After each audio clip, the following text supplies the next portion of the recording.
Hello people, I am Sky Demolisher and welcome back to another From the Collection Fridays, a series where I take things from my collection and show it to you, my viewers. And this week it is my R2-Q5 from Star Wars. Now this guy came out, well, I'm saying guy, I don't know too much about the droid, so maybe it's better to just say this droid, because I can't really say whether it's a male or a female. You know, this droid came out in a 4-pack. I believe it came out a couple years ago, possibly around the time of The Force Awakens. And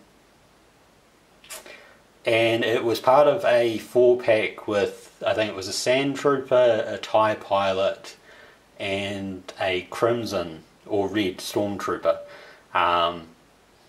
And I'm pretty sure they were Target exclusives in America, but they ended up here at the warehouse. I'm not sure if they're still available because it was a while ago that I got them, and I know the warehouse dropped them from, I think it was $80 originally down to $50.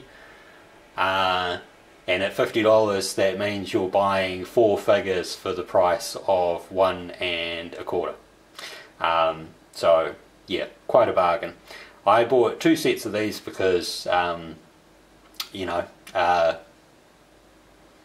wanted droids and stuff for my dioramas, and, you know, sort of army building, TIE pilots and all of that. So when I picked them up, I got a buy one, get one half price. So it was quite a deal for me at the time, and I didn't want to miss out. I was like, you know, that's actually a really good price for all of them. Now, he does have a couple functionality things. I'll give him a spin first. So you can see that he's just like black, orange and silver. You know, astromech droids aren't particularly well known for, you know, being colourful characters or anything other than in their personality. Now he comes with like 2 doors, so you open them up just at the front there,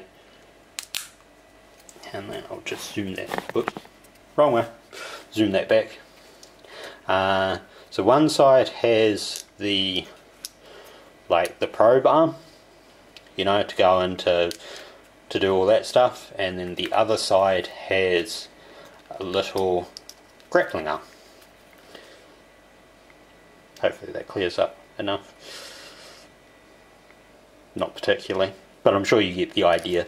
Articulation wise, you know, the legs have that. It does have like a moving head, but the head is also, zoom right back out, is also the way that you descend the 3rd leg, so you just have to keep sort of twisting it down, and then that can articulate forward and stuff. So you get very limited articulation afterwards.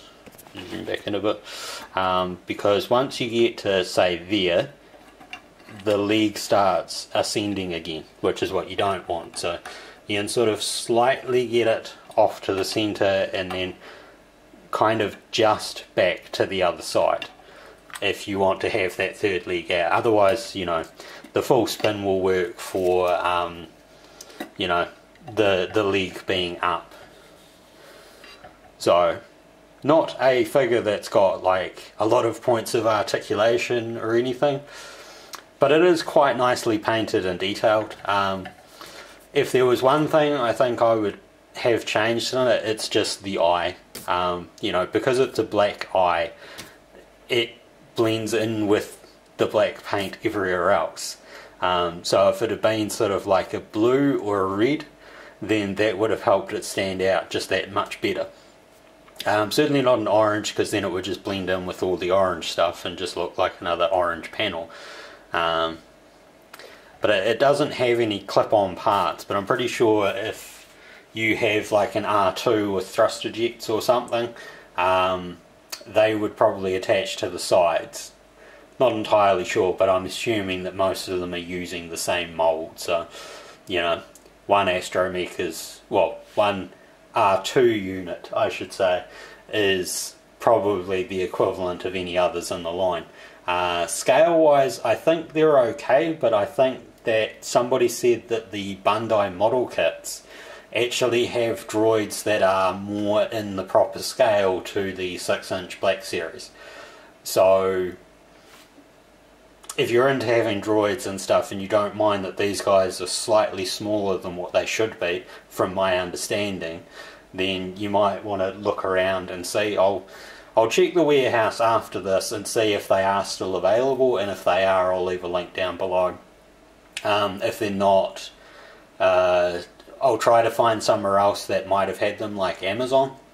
There's a possibility they might be on Trade Me, because, you know, people over here have been buying up this sort of stuff in large bulk to sell off online at much higher prices in the hopes that people don't know that they're available.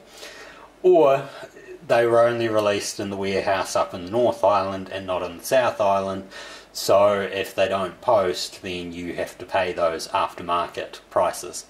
So I hope you've enjoyed this, and until next time, take care of yourselves. Bye.